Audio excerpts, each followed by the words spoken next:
Friend, स्वागत है आपका अगस्त्य क्लासेस में। मैं शारुदानी। आज हम भोजन के अवयव पढ़ेंगे, फूड इंग्रेडिएंट्स। जो भोजन से जो हमें पोषक तत्व प्राप्त होते हैं वो भोजन के अवयव कहलाएंगे। जो अच्छी चीजें जिनसे हमें लाभ होता है तो वो भोजन के अवयव कहलाएंगे। भोजन में के पोषक तत्व, इसके प्रमुख अवयव कौन कौन से हैं? भोजन के कुछ प्रमुख अवयव हैं, जैसे कार्बोहाइड्रेट,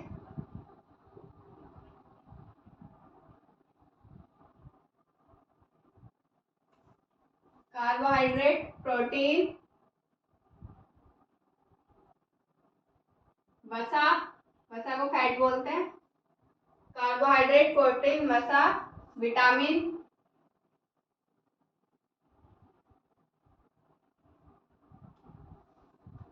खनिज लवण,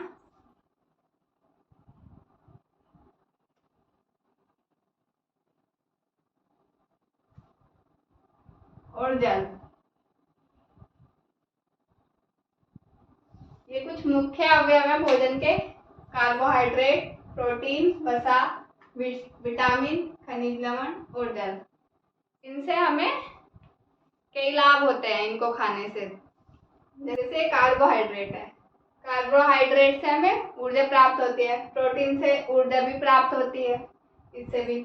और जो फैट होता है इससे भी ऊर्जा प्राप्त होती है, और ये हमारी बॉडी में फैट बढ़ाता है, उससे सुरक्षा भी करता है बाह्य आघातों से।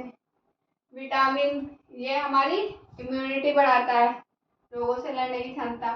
खनिज लवण, जल, ये सब कुछ आवश्यक पदार्थ हैं जो हमारी बॉडी में कुछ ना कुछ सहायता करते हैं हमारी किसी न किसी चीज में। तो ये हमें भोजन से ही प्राप्त होते हैं। अगर इनकी कमी होती है तो उससे भी कोई ना कोई प्रॉब्लम होती है, और ज्यादा खा लेते हैं तो उससे भी प्रॉब्लम होती है। जैसे सब फैट है, फैट की कमी से हमें ऊर्जा कम मिलेगी, कमजोर दिखेगा इंसान, जो पतले दिखते हैं, क्योंकि उसमें फैट नहीं रहता, हड्डियां हड्डियां दिखती हैं। और वो ज्यादा हो जाता है तो मोटापा बढ़ जाता है, तो फैट की कमी से बहुत प्रॉब्लम हो जाती है। ऐसे इन सब की एक मात्रा होती है कि हमें ये इतने अमाउंट में मिलना ही चाहिए। अगर उसकी कमी होगी तो भी प्रॉब्लम हो जाएगी, और ज्यादा होगा तो भी प्रॉब्लम हो जाएगी। अब इनको अलग अलग आधार पर डिवाइड किया गया है, जैसे कार्य के आधार पर कि कौन सा अवयव कौन सा काम करता है। तो ये कार्य के आधार पर इन्हें 3 भागों में डिवाइड किया गया है: ऊर्जा प्रदान करना, शरीर निर्माण करना और सुरक्षा प्रदान करना। तो इनमें से यह है कि कौन सा हमें ऊर्जा देता है, कौन सा पदार्थ शरीर निर्माण करता है, और कौन सा सुरक्षा देता है हमारी बॉडी को। अब ये है ऊर्जा प्रदान करना। ऊर्जा हमें किस किस से मिलती है? कार्बोहाइड्रेट, प्रोटीन और फैट, वसा से। इन तीनों से हमें ऊर्जा मिलती है। शरीर निर्माण, प्रोटीन, खनिज लवण, जल, ये हमारे शरीर का निर्माण करते हैं। जल का पता ही है, 70% लगभग जल होता है हमारी बॉडी में।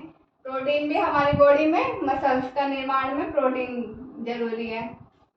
ऐसे ही सुरक्षा प्रदान करने वाले प्रोटीन, विटामिन, खनिज लवण, जल।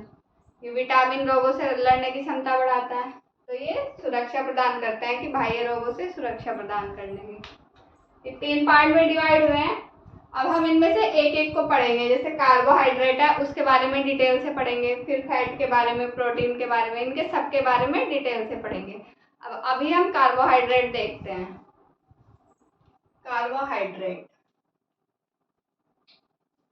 ये कार्बन, ऑक्सीजन और हाइड्रोजन से मिलकर बना होता है। कार्बोहाइड्रेट में कार्बन, ऑक्सीजन और हाइड्रोजन होता है। अब आप ये सोच रहे होंगे मैंने इन्हें इतनी दूर दूर क्यों लिखा। अब इसको देखते हैं मैंने क्यों लिखा है। Carbon, carbon,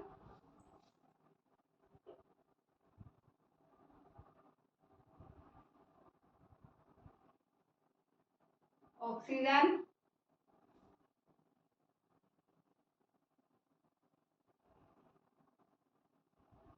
hydrogen. Carbon, oxygen, hydrogen. Carbon का कार्ब लो, और ऑक्सीजन का O, और हाइड्रोजन का हाइड, R तक। हाइड्र। अब इनको मिला के लिखेंगे तो क्या बनेगा, CARB, कार्ब, इसका वो कार्बो हाई,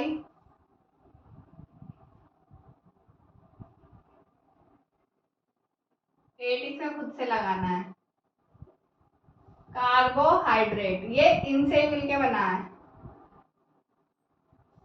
कुछ वर्ड इसमें से लिए, कुछ इसमें से और कुछ इसमें से लिए, इन तीनों को मिला के कार्बोहाइड्रेट वर्ड बना है। तो कार्बोहाइड्रेट किन से बना है, कार्बन, ऑक्सीजन और हाइड्रोजन से। इन सब से मिलके कार्बोहाइड्रेट बना है। अब इनको देखते हैं, इसमें कुछ पॉइंट है, जैसे स्वाद। इनका स्वाद कैसा होता है, ये खाने में कैसे लगते हैं। जो कार्बोहाइड्रेट होते हैं ये मीठे होते हैं, तो स्वाद इनका मीठा होगा।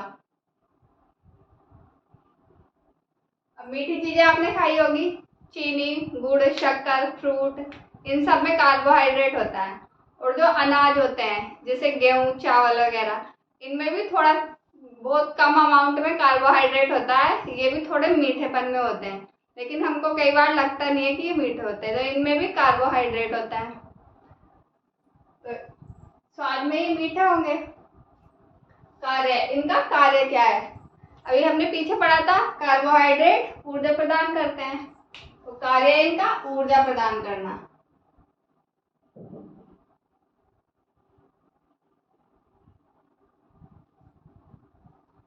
ऊर्जा प्रदान करना। अब इनको दो पार्ट में डिवाइड किया गया है।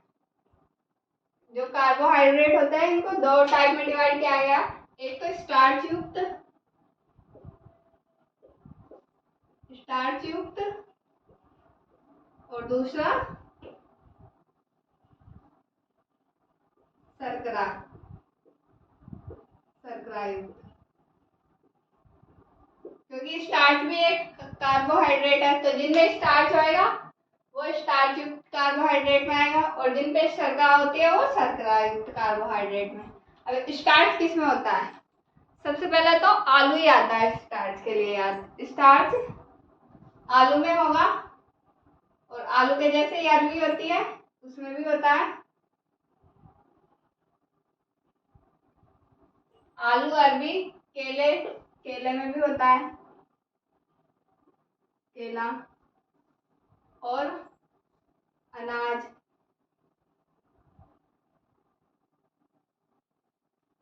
इनमें सब में स्टार्च होता है। गेहूं, चावल जो होते हैं, गेहूं, चावल, ये अनाज में आते हैं, इनमें स्टार्च होता है। और जो जिनमें छिलके युक्त अनाज होते हैं, जो जिनमें पतली लेयर होती है, वो सब इसमें आ जाएंगे अनाज में, उनमें सब में स्टार्च होएगा।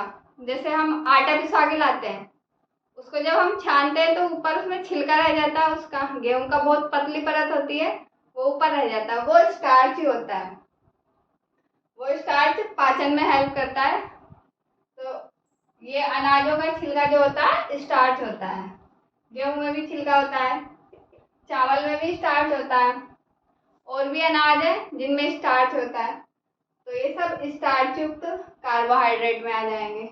और शर्करा युक्त में जिनमें शर्करा होती है, जो ज्यादा मीठे लगते हैं खाने में, उन्हें शर्करा युक्त कह सकते हैं। जैसे गुड़, चीनी,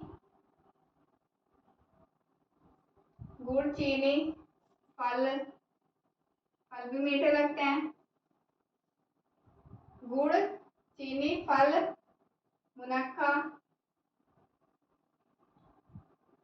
होता है ना, अंगूर के जैसा रहता है,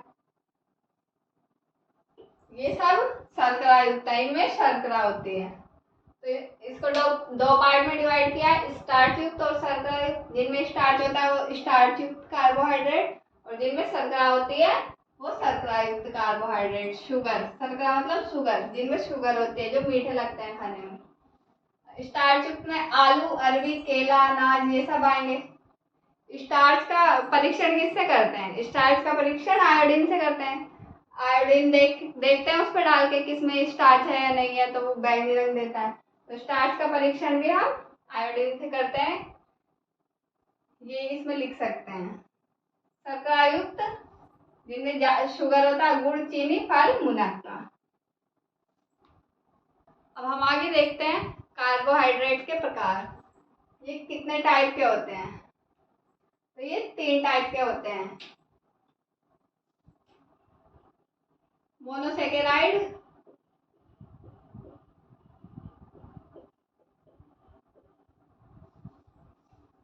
डाइसेकेराइड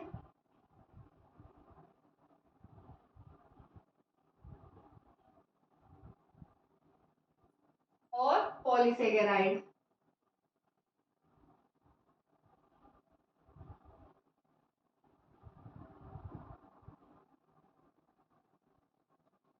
ये 3 टाइप के होते हैं, मोनोसेकेराइड, डाइसेकेराइड और पॉलीसेकेराइड। मोनोसेकेराइड मतलब जिनमें सिंगल शुगर होती है। डाइसेकेराइड इनमें डबल होती है, दो मोनोसेकेराइड मिलके डाइसेकेराइड बनाते हैं। और पॉलीसेकेराइड में बहुत सारे मोनोसेकेराइड होते हैं। मोनोसेकेराइड जो सिंगल होता है इसको तोड़ नहीं सकते किसी भी सेकेराइड में, जो टूटेगा तो वो अपने अणुओं में टूट जाएगा। जैसे ये कार्बन हाइड्रोजन ऑक्सीजन से मिले हुए हैं, कार्बोहाइड्रेट बनता है इनसे, तो वो कार्बन हाइड्रोजन ऑक्सीजन में टूट जाएगा मोनोसेकेराइड पर, कोई ग्लूकोज का अणु नहीं बनाएगा। और अगर डाइसेकेराइड को तोड़ेंगे तो वो 2 मोनोसेकेराइड बनाएगा, और पॉलीसेकेराइड को तोड़ेंगे तो वो कई मोनोसेकेराइड बनाएगा। जो पॉलीसेकेराइड है पहले वो डाइसेकेराइड में चेंज होएगा, और डाइसेकेराइड से फिर मोनोसेकेराइड में चेंज होएगा। तो सबसे पहले अगर किसी को जल्दी से ऊर्जा लेनी है तो उसके लिए हमें मोनोसेकेराइड लेना सही रहता है, क्योंकि मोनोसेकेराइड एकदम से ऊर्जा देता है। अगर पॉलीसेकेराइड ले लेंगे तो पहले वो डाइसेकेराइड में टूटेगा और डाई से फिर मोनो में टूटेगा, तो इस प्रोसेस में टाइम लगेगा। किसी को एकदम से ज़्यादा वीकनेस हो रही है तो वो मोनोसेकेराइड ले लेता है और उसको जल्दी ऊर्जा मिलती है, एकदम इंस्टेंट ऊर्जा, तो मोनोसेकेराइड ले लेंगे उससे। तो ये मोनोसेकेराइड, डाइसेकेराइड और पॉलीसेकेराइड।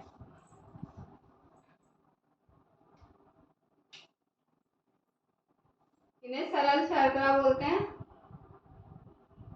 क्योंकि सिंगल होती है, इनको टूटने में टाइम नहीं लगता। और ये जटिल।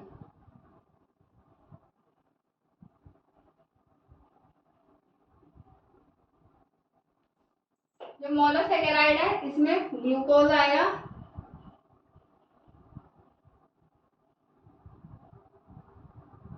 फ्रक्टोज,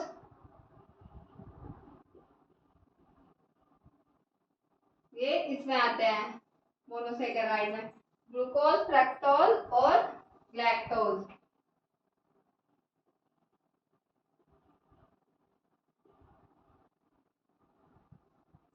ये सिंगल ही रहते हैं। ग्लूकोज का फॉर्मूला होता है C6H12O6। ये कार्बन, हाइड्रोजन, ऑक्सीजन, इन तीनों से मिलकर बने हुए हैं, ये कार्बोहाइड्रेट है। ऐसे इनका सबका अलग अलग फॉर्मूला होता है। डाइसेकेराइड, डाइसेकेराइड में क्या क्या आएगा? Sucrose, maltose,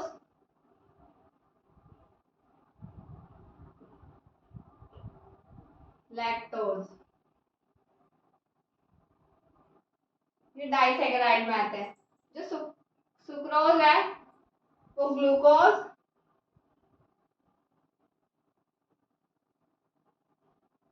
glucose plus fructose इनसे मिलकर बना होता है। और माल्टोज है, ये ग्लूकोज और ग्लूकोज, 2 ग्लूकोज के अणु होते हैं, ग्लूकोज प्लस ग्लूकोज, इनसे बनता है। और ये lactose, glucose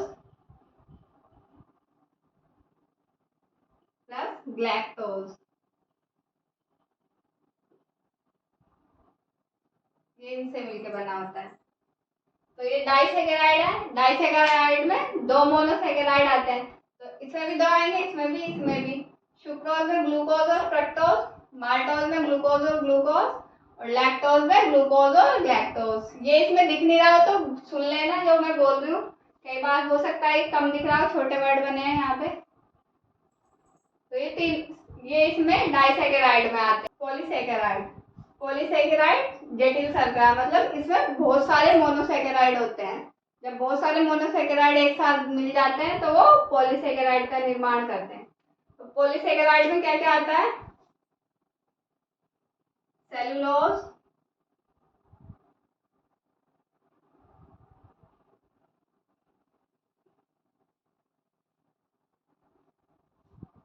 starch, chitin, heparin,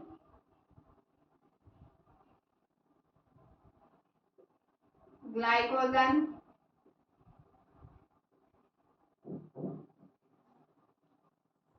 ये सब पॉलीसेकेराइड में आते हैं। Cellulose, starch, chitin, heparin, glycogen. तो एक बार इसको दोबारा देख लेते हैं। Monosaccharide, disaccharide, polysaccharide.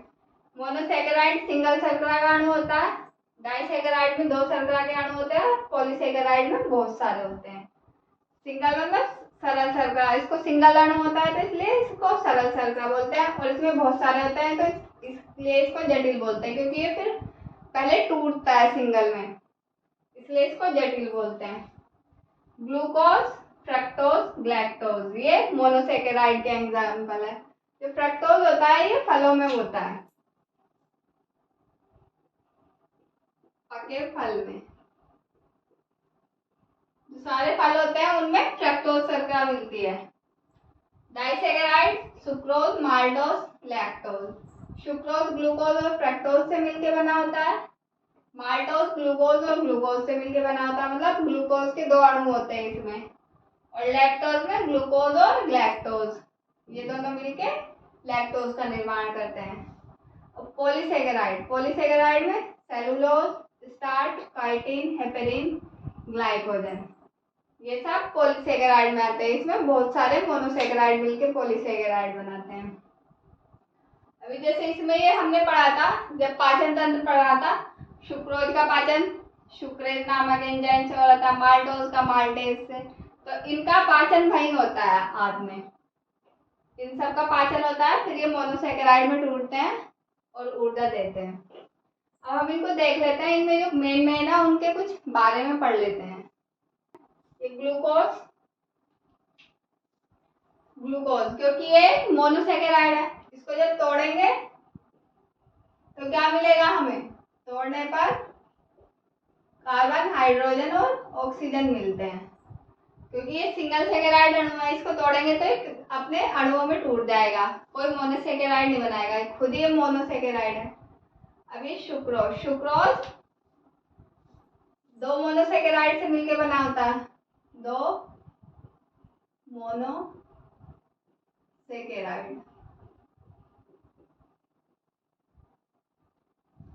Sucrose 2 monosaccharide से मिलकर बन रहा है, ग्लूकोज, फ्रक्टोज, ऐसे ये माल्टोज, लैक्टोज, ये भी दोनों मोनोसेकेराइड से मिलकर बने हैं, 2 मोनोसेकेराइड इसमें, 2 इसमें और 2 इसमें, तो ये दो मिलके मोनोसेकेराइड से डाइसेकेराइड का निर्माण करते हैं। अब ये देखते हैं सेलुलोज। सेलुलोज क्या होता है? जैसे कि पेड़ पौधों में भी सेलुलोज होता है, जो कागज की चीजें बनती है उनमें भी सेलुलोज होता है। ये एक रेशा सा होता है, जिस पेड़ों में बहुत ज्यादा मात्रा में होता है, और इसको इंसान पचा नहीं सकता, इसको जानवर ही पचा सकते हैं। तो सेलुलोज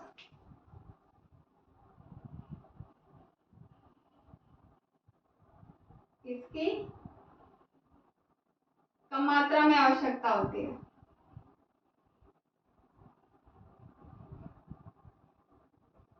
इसकी कम मात्रा में आवश्यकता होती है, होती तो है पर बहुत कम मात्रा में होती है। ये मल त्याग को आसान बनाता है।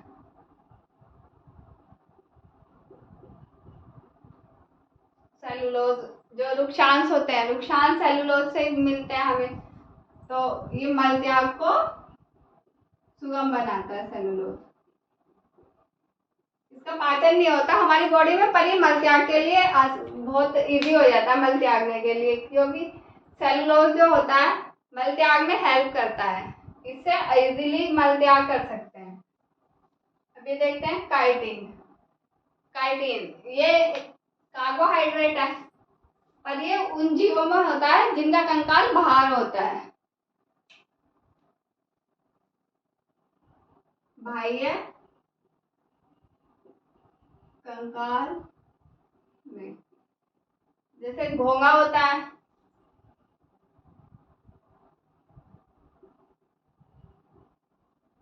घोंगा या कॉकरोच।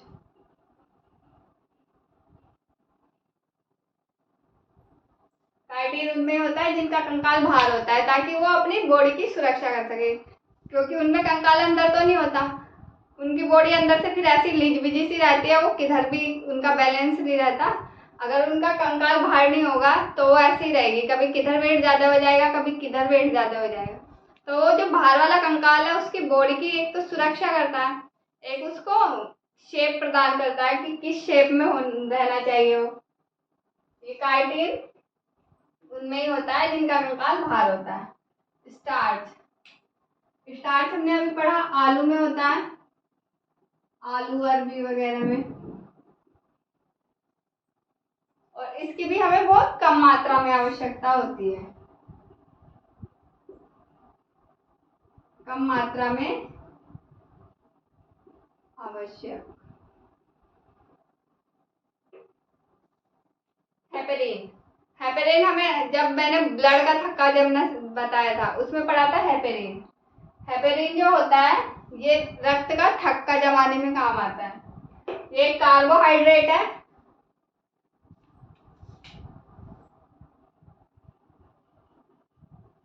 रक्त का थक्का, रक्त का थक्का जमाने में काम आ जाता है। ये हेपेरिन जब तक ही काम करता है जब तक अंदर रहता है, ये जब वायु के संपर्क में आता है तो ये मर जाता है, फिर ये काम नहीं करता। इसलिए ब्लड जैसे बाहर आता है और हेपेरिन भी बाहर आ जाता है, वो वायु के कांटेक्ट में आके फिर ब्लड जमना शुरू हो जाता है, क्योंकि वहाँ का हेपेरिन मर जाता है, और ये अंदर ब्लड को जमने नहीं देता, क्योंकि अंदर तो जम गया तो फिर प्रॉब्लम हो जाएगी, ब्लड का सर्कुलेशन नहीं होएगा।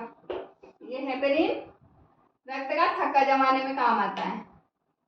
ग्लाइकोजन, ग्लाइकोजन जो हमारी बॉडी में इंसुलिन होता है, इंसुलिन ग्लूकोज को ग्लाइकोजन में कन्वर्ट करता है, क्योंकि अगर ज़्यादा ग्लूकोज आ जाएगा तो हमारे ब्लड में ग्लूकोज की मात्रा बढ़ जाएगी, और ग्लूकोज की मात्रा बढ़ेगी तो वो शुगर हो जाता है फिर उससे। तो इसमें इंसुलिन जो ब्लड में ज़्यादा शुगर आ जाती है, जितनी आवश्यक है उतनी तो रहने देता है, और जो एक्स्ट्रा रहती है उसको ग्लाइकोजन में कन्वर्ट करके सेव कर लेता है, ताकि फिर बाद में कभी जरूरत पड़ती है तो फिर उसको ब्लड में छोड़ देता है। इंसुलिन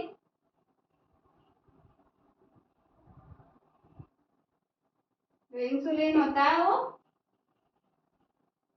ब्लड ग्लूकोज को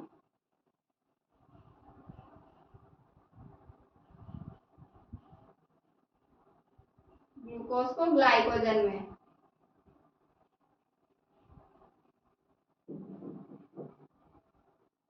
ग्लूकोज को ग्लाइकोजन में कन्वर्ट कर देता है, और जब आवश्यकता पड़ती है तो इसको फिर बाद में दोबारा से ब्लड में रिलीज कर देता है।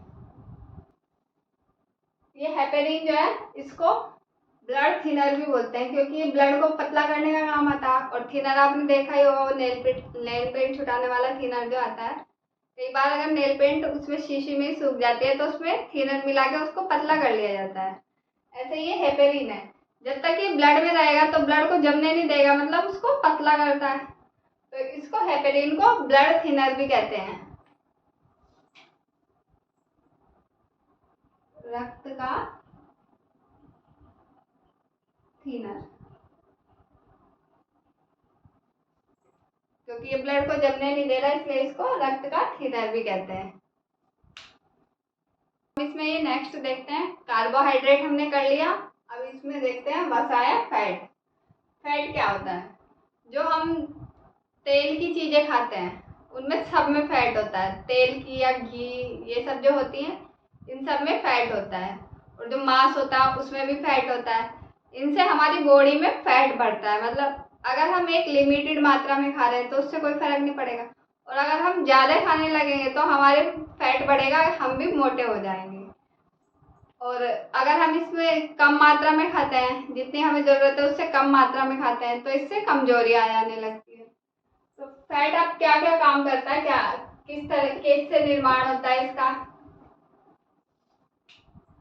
फैट का निर्माण, जैसे कार्बोहाइड्रेट का निर्माण कार्बन, हाइड्रोजन और ऑक्सीजन से हो रहा था, इसका निर्माण भी कार्बन, हाइड्रोजन और ऑक्सीजन से होता है। जल में ये अविलय होता है, जल में घुलता नहीं है।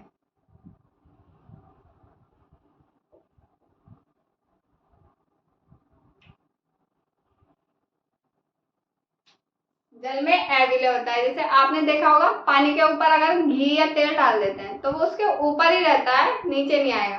और अगर नीचे डालेंगे, ऊपर से पानी डालेंगे, तो अगर हल्का होगा तो ऊपर आ जाएगा और भारी होगा तो वो फिर नीचे ही रह जाएगा, तो वो पानी में घुलता नहीं है, इसलिए पानी में अविलय होते हैं।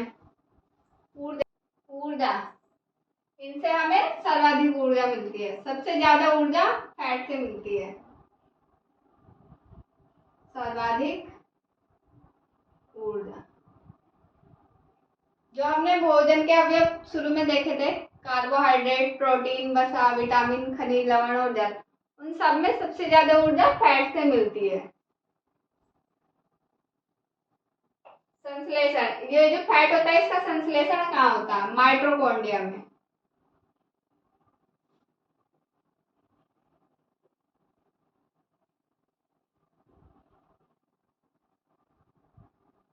माइटोकॉन्ड्रिया में जो एक्स्ट्रा फैट होता है उसका संश्लेषण होता रहता है। जो काम आता है वो तो यूज होता रहता है, और जो एक्स्ट्रा होता है उसका संश्लेषण माइटोकॉन्ड्रिया में होएगा, और जब जरूरत पड़ेगी तो फिर वो वहां से रिलीज होके बॉडी में आता है।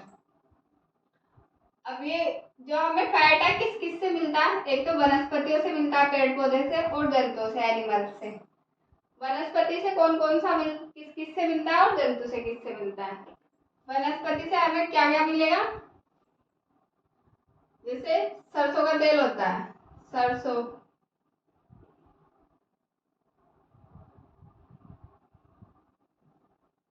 सरसों का तेल वनस्पति से मिलता है। मूंगफली का तेल,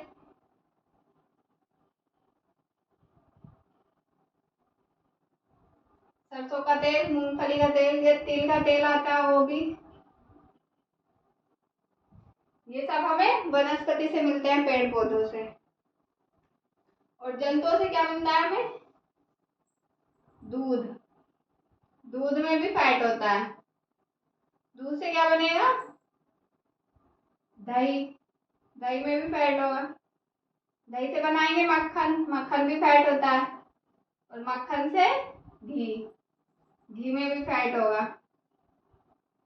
ये चारों चीज दूध से बन रही है। और दूध किससे मिल रहा है? गाय या भैंस से। तो जंतु से मिल रहा है। जंतु से हमें कौन कौन से वनस्पति प्राप्त हो रही? वसा, दूध, दही, मक्खन, घी, इन सब में फैट होता है। एक अंडा, अंडे में भी फैट होगा। और जो मांस होता है, जैसे बकरी का या उसका, मुर्गी का, उसमें भी फैट होता है। ये हमें जंतुओं से प्राप्त होता है फैट। वनस्पतियों से सरसों का तेल, मूंगफली का तेल, तिल का तेल, वो सब जो निकलता है वो सब वनस्पति से प्राप्त होता है हमें। और जंतुओं से दूध, दही, मक्खन, घी, अंडे, मांस, ये सब हमें जंतुओं से प्राप्त होते हैं। अब हम इसके कार्य देखते हैं। फैट हमारी बॉडी में क्या कार्य करता है? जो फैट होता है इससे हमें एक तो विटामिन डी मिलता है, और ये बाह्य आघातों से हमारी सुरक्षा करता है। जैसे किसी की बॉडी पे फैट कम होता है और बाहर से कुछ आगे लगता है तो वो डायरेक्ट हड्डी पे लगता है, तो उससे हड्डी को नुकसान होने की संभावना बढ़ जाती है। और अगर फैट होगा तो पहले फैट पे लगेगा, अगर फैट से ज्यादा ही तेज लग रहा है तो फिर वो बाद में हड्डी की तरफ जाएगा। थोड़ा बहुत लगता है तो वो फैट तक ही लग जाता है, और यहाँ की सेल्स जैसे डैमेज हो जाती है, देखा होगा आपने, नीला नील सा पड़ जाता है, जहाँ लगता है वहाँ नील पड़ जाएगा। थोड़े दिन यहाँ की आसपास की सेल रिप्रोडक्शन करके नई सेल बना लेती है और वो सही हो जाता है। अगर बोन्स में लगता है तो उसमें प्रॉब्लम आ जाती है, बोन्स को सही होने में ज्यादा टाइम लगता है। तो इसका क्या कार्य है? विटामिन डी का निर्माण करना।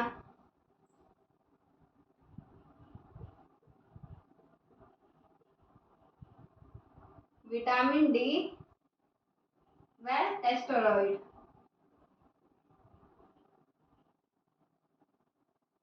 संश्लेषण।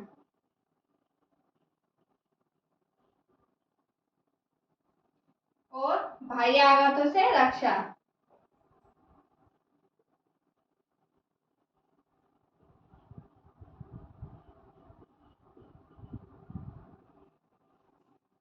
बाह्य आघातों से सुरक्षा। अब ये रोग देखते हैं, इसकी कमी से कौन कौन से रोग हो सकते हैं।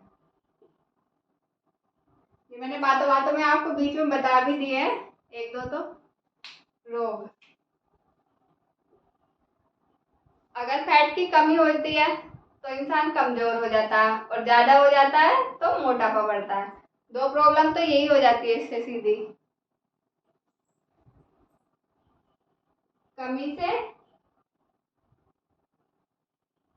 कमजोरी और अधिक होने से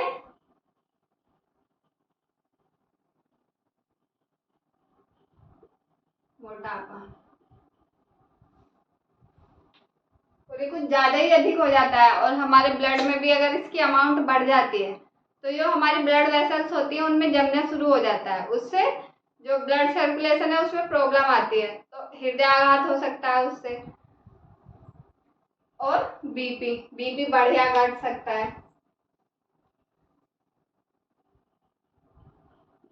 हृदय आघात, हृदयाघात मतलब हार्ट अटैक। हृदयाघात और बीपी ये फैट से ही होती है प्रॉब्लम, हृदयाघात और बीपी की प्रॉब्लम। इसकी कमी या ज्यादा होने से ये प्रॉब्लम हो सकती है।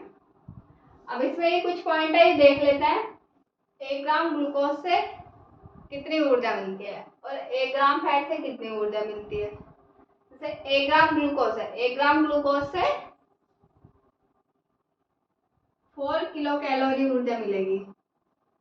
1 ग्राम ग्लूकोज है उससे हमें 4 किलो कैलोरी ऊर्जा मिलेगी। और 1 ग्राम फैट से, क्योंकि फैट ज्यादा ऊर्जा देता है ग्लूकोज से तो ज्यादा ही ऊर्जा मिलेगी, तो यहाँ 1 ग्राम फैट से 9 किलो कैलोरी ऊर्जा मिलेगी। 9 ग्लूकोज। अब हम ग्लूकोज को देखते हैं कि एक ग्लूकोज के अणु से कितनी ऊर्जा मिलती है। जो एक ग्लूकोज का अणु होता है उसमें 38 एटीपी होते हैं, 38 एटीपी ऊर्जा होती है। और जो एक एटीपी होता है, एक एटीपी में 34 किलो जूल ऊर्जा होती है। 34 किलो जूल ऊर्जा होती है। तो हम इससे एक ग्लूकोज का जो एक अणु है उसकी ऊर्जा निकाल सकते हैं। इन दोनों की आपस में मल्टीप्लाई कर दो। एक ग्लूकोज बराबर 38 मल्टीप्लाई 34, इन दोनों की मल्टीप्लाई करेंगे तो ये आएगा। इन दोनों की मल्टीप्लाई करके ये आएगा, मतलब हमें इतनी ऊर्जा मिलती है किलो जूल। अणु से 1292 किलो जूल ऊर्जा मिलती है हमें एक ग्लूकोज के अणु से। आज की क्लास में इतना ही है।